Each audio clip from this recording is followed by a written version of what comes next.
O patrimônio cultural em pauta pelos 1080 AM. Momento do Patrimônio. Produção e apresentação: Guta Teixeira e Diego De Vincenzi. Boa noite, ouvintes. Momento do Patrimônio apresenta hoje a segunda da série de 4 entrevistas com o escritor, jornalista, tradutor e professor universitário Juremir Machado da Silva.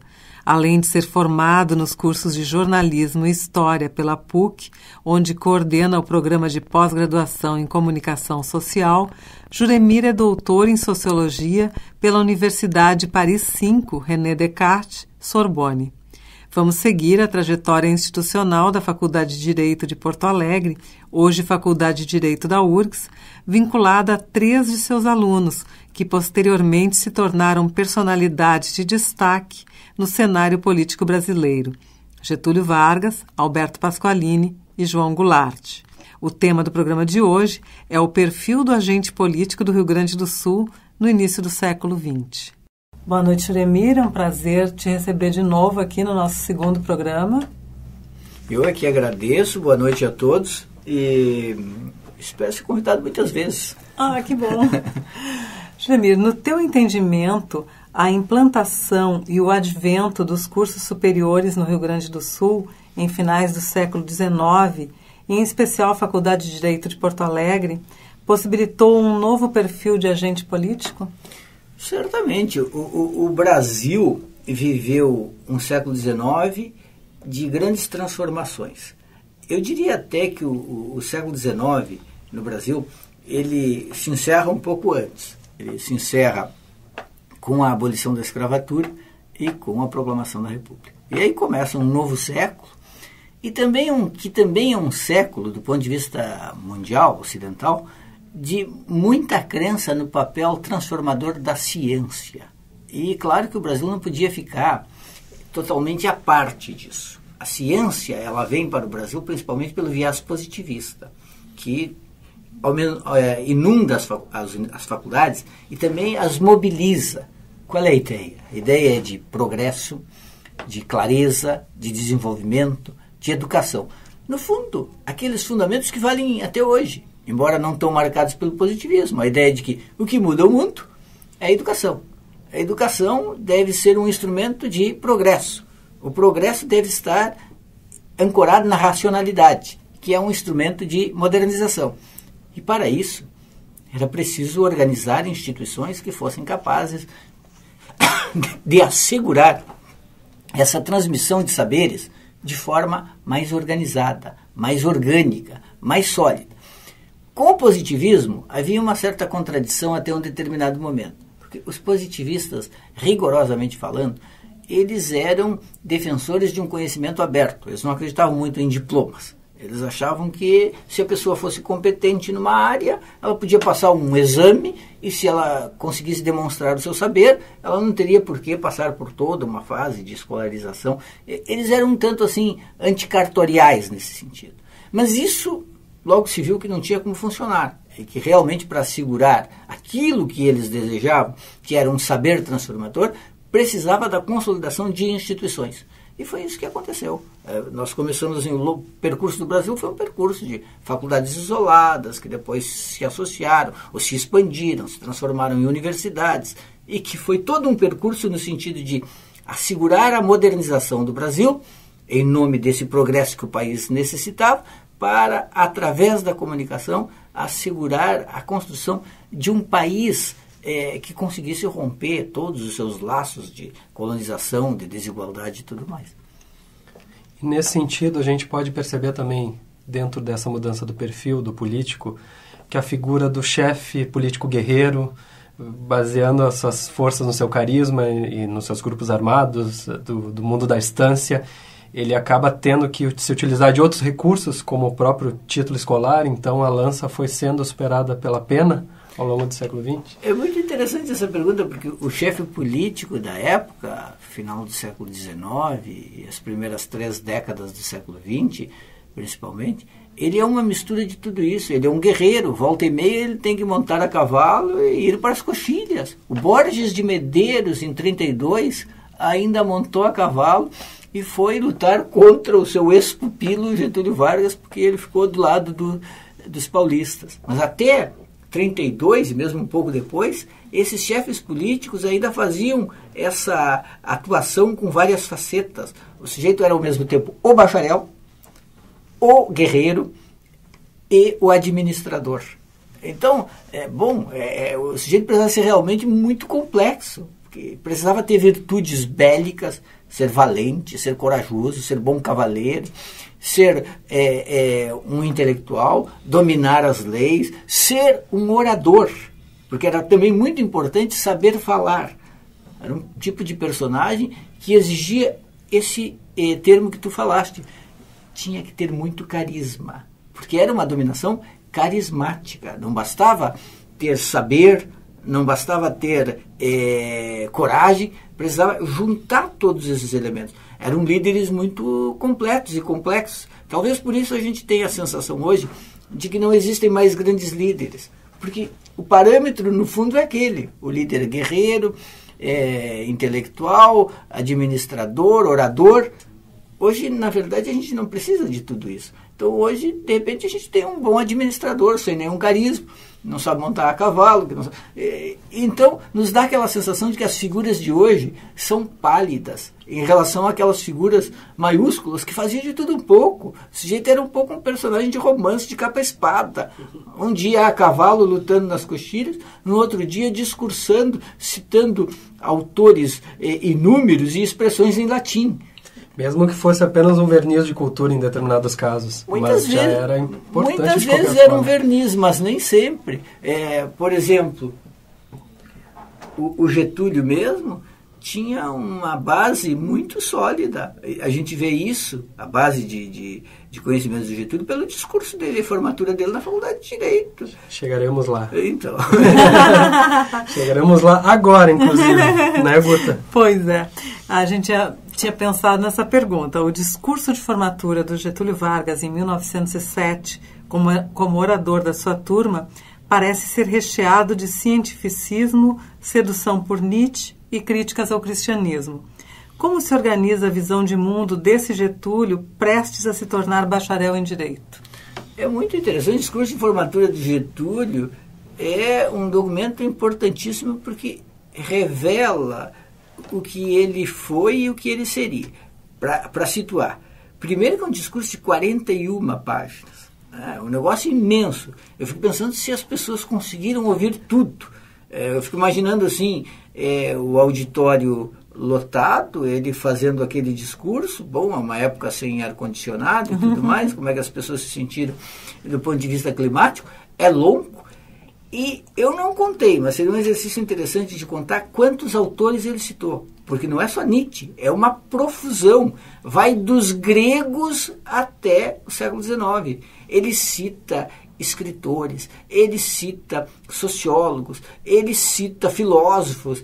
É um mar de citações. Ele condensou ali tudo que ele tinha lido e que o tinha impressionado. E, claro, Nietzsche, o tom nietzschiano é muito forte na crítica ao catolicismo, principalmente o papel do catolicismo em relação à mulher, porque ele acusa fortemente o catolicismo, o cristianismo, de terem secundarizado a mulher, de terem menosprezado a mulher, de terem colocado a mulher num papel secundário. E ele faz uma espécie ali de elogio à condição feminina. Então, primeiro aspecto que chama atenção é isso, é um discurso anticristianismo. E fortemente defensor da mulher. Mas também tem outros aspectos que chamam muita atenção no discurso. Um deles, que eu sempre falo, porque é um tanto surpreendente, é quando ele fala da escravidão. Ele diz assim, a escravidão que hoje só pode ser vista como uma ignomínia ou algo assim, no seu tempo foi um progresso. Ele diz isso. É preciso pensar que em 1907 nós estávamos há 19 anos apenas da abolição. Na prática, a abolição ainda nem tinha cumprido todos os seus efeitos. O racismo era muito grande, a condição do negro ainda era muito difícil. e ele expressa esse tipo de pensamento que é bem típico do imaginário daquela época. Então, um aspecto da tua pergunta muito boa, porque caracteriza isso, ele está fortemente marcado pelo cientificismo do século XIX, de Spencer, ele é marcado pelo positivismo, pelo cientificismo, por Saint-Simon, por Spencer, por Comte, por toda essa turma. Pelo viés biológico, pelo viés sociológico, pelo viés filosófico. O que a gente dá para dizer? Estava ali inteirinho um jovem de classe abastada, com muita leitura, com uma perspectiva positivista e com uma visão de mundo que a gente poderia chamar assim de modernizante conservador, que é o que ele seria a vida toda. O sujeito que é conservador, no sentido de que ele é pela ordem, de que ele é pela organização social nas suas diferentes classes, mas que quer a modernização do país e que acredita na possibilidade de transformação pelo conhecimento. Então é quase assim uma carta de intenções. A gente enxerga o Getúlio de 1930 no discurso de 1907. De resto, o Getúlio tinha sido, na Faculdade de Direito, um personagem bem interessante, porque ele participou de várias coisas. Assim. Ele participou, por exemplo, de um jornal positivista. Ele participou, uma vez teve um comício em defesa do Fernando Abbott, que era o candidato de oposição ao candidato do Borges de Medeiros, e veio um sujeito que era um grande orador, o Pedro Macir, fez assim estava fazendo um grande discurso, e foi lá uma turma, inclusive o Getúlio, chamado Bloco Castilhista, para ficar provocando, interrompendo, sacaneando o orador. E o orador era bom e respondia o que eles diziam, até que alguém deu um tiro. Especula-se, embora nunca se tenha tido a prova, de que quem deu o tiro para cima foi o Getúlio. Todos os outros se desculparam e disseram que não tinham dado. Ele ficou quieto, que era bem do jeito dele enigmático. Tudo isso para dizer o seguinte: o Getúlio foi um personagem sensacional daquela época. Ele aprendeu muito na Faculdade de Direito. Ele leu muito, ele se consolidou como um homem de ideias e com um projeto a desenvolver ali na Faculdade de Direito. Nesse caso específico até desse comício, há umas passagens que a filha dele, Alzira Vargas, teria perguntado para ele. E ele não respondeu. Não respondeu afirmativamente sobre a situação, né? Não. E é interessante... Mas ele sorria. Ele sorria. Que era uma maneira de confirmar. Foi o jeito de acabar com aquela situação, talvez. E é interessante notar que, inclusive nesse caso, independente de saber se Getúlio deu o tiro ou não, mas de ver que essa lógica de utilizar uma arma ainda estava presente, ou seja, a questão da oratória, né, da política mais institucionalizada, mas também se acaba com isso a bala ainda. Né? A lógica da força da violência está presente com essa questão. Era a espada, a pena, o verbo e a lei. Isso aí o tempo inteiro. Tu dominavas o teu espaço público utilizando esses 4 instrumentos. Ora um, ora outro, ora todos. Qual era o objetivo? Dominar pela lei, dominar pelo verbo, dominar pela pena. Mas quando não era possível, se ia para o campo de batalha. Daí um pouco a nossa tradição golpista. Nós temos uma longa tradição golpista, embora isso seja meio contraditório, até no sentido neutro da palavra. No sentido de que quando há crise, se busca resolver a crise fora da constitucionalidade. Nós não estamos gostando, vamos derrubar. É uma coisa que está meio que acontecendo agora, que aconteceu o tempo inteiro. O Carlos Lacerda era golpista, todos eram golpistas, todos quando eles não gostavam de um governo, nós temos que retirar esse governo. Existe uma tradição, aconteceu 50 vezes no Brasil. E, bom, está enraizado no nosso imaginário. Professor, falando agora sobre um outro discurso também conhecido, o discurso de Alberto Pasqualini, como orador da turma de formandos da faculdade em 1929, ele afirmou que a organização política e econômica daquele momento não correspondia aos anseios morais e materiais da coletividade, promovendo uma enorme desigualdade social, e que o direito e a política deveriam acompanhar as demandas sociais vigentes e as revoluções, embora condenáveis como princípio, poderiam ser explicadas como consequência de um Estado à beira do colapso. Nós vislumbramos aí já os ares da Revolução de 1930? A qual o Alberto Pasqualini daria o seu apoio. O Pasqualini já é um personagem bem diferente, porque ele tem, assim, na formação dele, ecos do positivismo. A própria ideologia trabalhista, que ele em grande parte ajudou a construir do ponto de vista filosófico, é uma mistura do positivismo francês com a doutrina social cristã, que ele foi muito influenciado por discursos papais, por encíclicas papais, e também com o trabalhismo inglês. Ele conseguiu misturar tudo isso e fazer uma coisa brasileira, no sentido de dizer, olha, em vez de ficar tentando, como queriam os comunistas, opor capital e trabalho, nós precisamos fazer com que o capital e o trabalho coopere. São aliados capital e trabalho. Mas evidentemente que ele não era ingênuo, e ele tinha uma perspectiva progressista e de muita sensibilidade social. Ele sabia que havia um fosso gigantesco entre o trabalho e o capital, e que em prol dos dois, mas inclusive do capital, era preciso diminuir esse fosso. Também é preciso levar em conta que, ao contrário do Getúlio, que vinha de uma família abastada, o Pasqualini não era de família rica, não era família abastada. O percurso dele é um pouco mais complicado, mas ele vai encontrar na Faculdade de Direito e na vida jurídica e depois política um instrumento de ascensão social. Se para o Getúlio e depois para o Jango foi uma questão simplesmente de consagração e legitimação de uma condição social que eles já tinham, para o Pasqualini foi uma condição de abrir caminho para a ascensão social. E desde o princípio, já nesse discurso aí que ele fez, aliás, um dado curioso, o Pasqualini, ele deveria, a formatura foi adiada. Ela aconteceu em 1929, mas ela deveria ter acontecido antes, ele adoeceu e eles adiaram a formatura. Acho que adiaram por quase um ano a formatura, ou pelo menos por um bom tempo. E o Pasqualini, ele foi um sujeito que já era diferente desses outros aí, porque ele tinha, digamos assim, a capacidade oratória, mas ele não era um guerreiro. Ele já não tinha, embora ele tenha sido major depois, e tenha participado da Revolução de 30 e tudo mais, ele já não era o perfil exatamente do Getúlio, do João Neves e de outros. Ele já estava numa fase, uma geração posterior, ele já estava numa nova fase, digamos assim, mais moderna de tudo isso aí. A contribuição dele foi grande do ponto de vista intelectual, porque ele foi mais intelectual do que o Getúlio.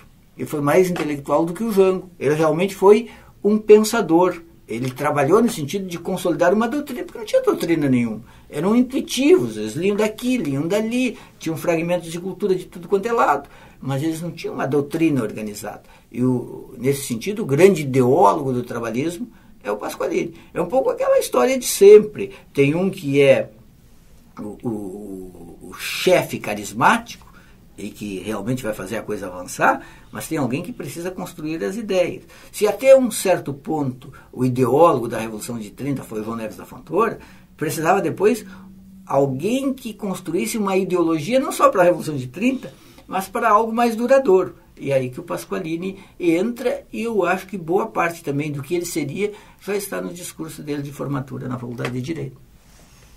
Bom, então vamos continuar conversando no próximo programa. Boa noite, Juremir. Boa noite e até breve.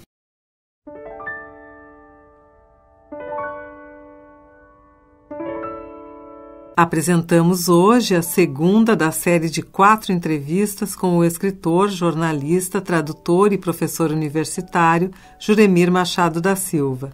O tema de hoje foi o perfil do agente político do Rio Grande do Sul no início do século XX. Na próxima semana, falaremos sobre as possíveis inspirações para a Revolução de 1930 na Faculdade de Direito e o início da Era Vargas.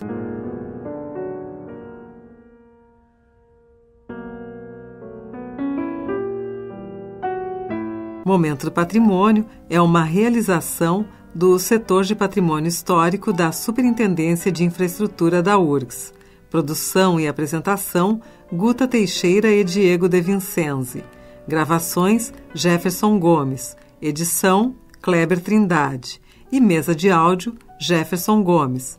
Boa noite a todos e feliz semana.